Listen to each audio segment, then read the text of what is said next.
Hello guys, welcome once again to my channel and thank you for joining in to watch this video. Please consider subscribing and also please consider hitting that notification bell so that anytime I post a new video you're able to get notified. So our topic today is sharing our experience in Australia and having an amazing guest here today who moved to Australia at a young age as a teenager, and she studied in Australia and was able to finish her studies, and she'll be able to tell us her process and her journey. And I believe this will be more important to the parents who have kids and they are thinking of bringing them to Australia, and she'll be able to broaden or tell them more about how it is and the system of education here and how it is to raise a teenager here in Australia. So without any further ado, please allow me to let her introduce herself. Welcome. Thank you, Felix, for having me on your show. It's an honor to be here and to be a part of your video and to be sharing my story about Australia. Okay, well, tell us a bit about yourself, where you grew up and all. So I was born in Ethiopia, and when I was very little, my parents flew to Kenya. Yeah. And from Kenya, I came here as a teenager. Okay. Yeah. Okay. Moving here, how did you come to Australia? We came here as a refugee. Okay. When I was in my teenage years. Yeah. And I came with my whole family, parents and siblings. Yeah. How was life having moved from Kenya coming to Australia as a teenager? Of course, life wasn't easy because we came from a place where we grew up, where we knew the language, where we knew the culture, and where we were very comfortable. Yeah. So coming here, there was a little bit of culture shock.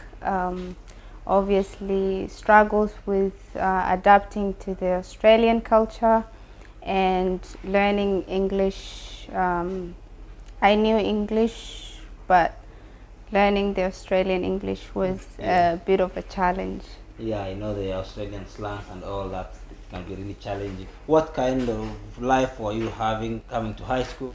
It wasn't easy at the beginning. As I mentioned, obviously English was one of the struggles here.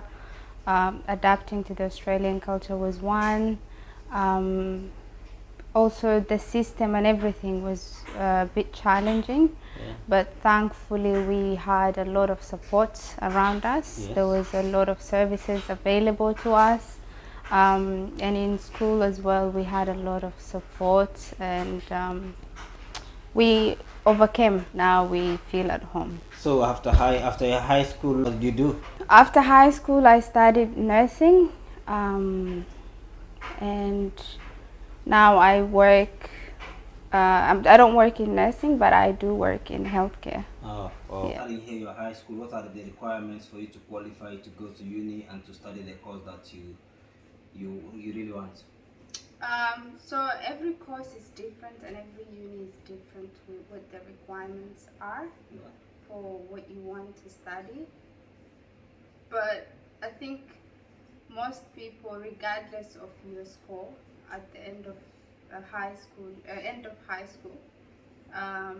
you would either get a pass that would help you get to uni straight away and start uni immediately, or if you didn't really get the mark that you were looking for, then there's a different pathways. You can go through uni, studies from certificate, and then study diploma, and then from diploma you can go do your degree.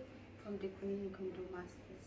So regardless, as long as you put work into it, and you are capable, you can still go through it, but it just might take a little bit longer. Okay. Is there a pass mark for someone to achieve for you to do a certain course, or there's no pass mark? It's just up to you. You can start from somewhere. There is a pass mark if you want to go to uni straight away. Okay. So if you want to enter uni and study the course that you want to study, then there would be a mark that's required by the uni. Different unis there would be a little bit of difference, but not much. But if you don't get the required score, then you can go through TAFE and get there. And I've seen a lot of people who have come without previous studies, who didn't get good marks, but they went through TAFE, and through hard work and many years of dedication, they did get to achieve their dream course and their dream jobs. Was it easy for you to find jobs after your studies, or how was it been? It's not easy, but if you have a close connection of people that can help you, it's all about network of people. Yeah, so for me, I got it through, I used to volunteer for in the hospital where I now work. Yeah. And through that volunteer job, I made a great connection with the managers at the hospital, and I was able to find a job easily. But for some people, it's a real struggle. But as I said, it's all about network of people, and you can get it. It's not more about what you do. It's about who you know. You're able to get connected to jobs. It might not be an ideal job that you're after, but usually through people, it's easy to get a start in this country. For the young people who are maybe looking for opportunities here, what can you tell them maybe in terms of job opportunities here in Australia? I would tell them, don't take it for granted. The opportunities is still there, but it won't come to you. It won't wait for you. So don't take it for granted. Chase after it. Work as hard as you can. And if you do your best, obviously, you can only achieve as good as you've worked for. So work hard, be confident. If I made it to here, I know a lot of people would. You just have to believe in yourself, and hopefully you'll be able to achieve your dream job and your dream career. It's also a struggle here, right? Of course it is. One of the things that was very hard for me, apart from the English language and adapting to the culture, is also food. Yeah. You might not get the food that you are used to. Yeah. At first, it would take a lot of time for you to adapt to the taste of food here, and sometimes it might be harder for particularly Africans to find African shops, because there are a lot of African shops that have a lot of food from different parts of Africa. Yeah.